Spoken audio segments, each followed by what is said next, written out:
ब्रजभूषण शरण सिंह पर सबकी नजरें हैं कि क्या लोकसभा चुनाव 2024 में उनको टिकट मिलेगा या नहीं। वैसे तो ब्रजभूषण और उनके करीबी नेता ये मानते हैं कि जो नेता टिकट दिलाता है वे टिकट की खुद ही क्या उम्मीद करे, क्योंकि उनका ही अच्छा खासा दबदबा है। ऐसे ब्रजभूषण पर नजरें बनना लाजमी सी बात है कि कई गंभीर आरोपों के बाद क्या मोदी शाह की जोड़ी उन पर फिर से विश्वास जताना चाहेगी।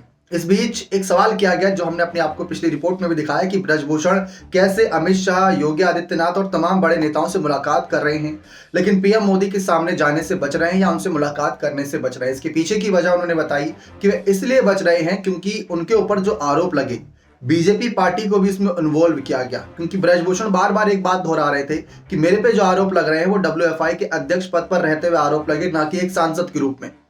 लेकिन उस एक व्यक्ति पर तो आरोप लगे, क्योंकि वही व्यक्ति अगर सांसद है और अध्यक्ष है तो इसमें जनता की कोई गलती नहीं, जनता तो दोनों को कोसेगी। लेकिन ब्रजभूषण ने साफ कहा था कि इसमें बीजेपी की कोई गलती नहीं, और अगर फिर भी मोदी शाह कहेंगे, आला कमान कहेंगे, जेपी नड्डा जी कहेंगे तो मैं इस्तीफा देने को तैयार हो जाऊंगा, पार्टी के फैसलों का मैं मान सम्मान रखूंगा। इस बीच उन्होंने ये बात कबूली कि प्रधानमंत्री मोदी से वो मुलाकात करने से बच रहे हैं क्योंकि जब तक उनके ऊपर जो आरोप लगे हैं उससे दोष मुक्त नहीं हो जाते, जो कि सरासर गलत आरोप है। उन्होंने खुद कहा कि ना ही वीडियो प्रूफ है, ना ही ऑडियो प्रूफ है, ना ही जगह का पता, ना ही तारीख का पता, लेकिन मेरे पे आरोप लगा दिए उन्होंने।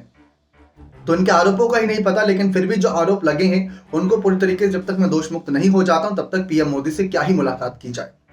लेकिन सवाल बनता है, लोकसभा चुनाव नजदीक है, अपने सांसदों को बीजेपी तैयार कर रही, खासकर उत्तर प्रदेश में 80 की 80 सीटें वह जीतना चाहते हैं, जिसमें 3 से 4 सीटों पर या ज्यादातर सीटों पर ब्रजभूषण का अच्छा खासा दबदबा है। उन सीटों के लिए ब्रजभूषण पर सबकी नजरें हैं कि ब्रजभूषण को मोदी शाह क्या हरी झंडी दिखाएंगे या इस बार रेड फ्लैग उन्हें दिखाया जाएगा, यानी उनको फुल स्टॉप कर दिया जाएगा।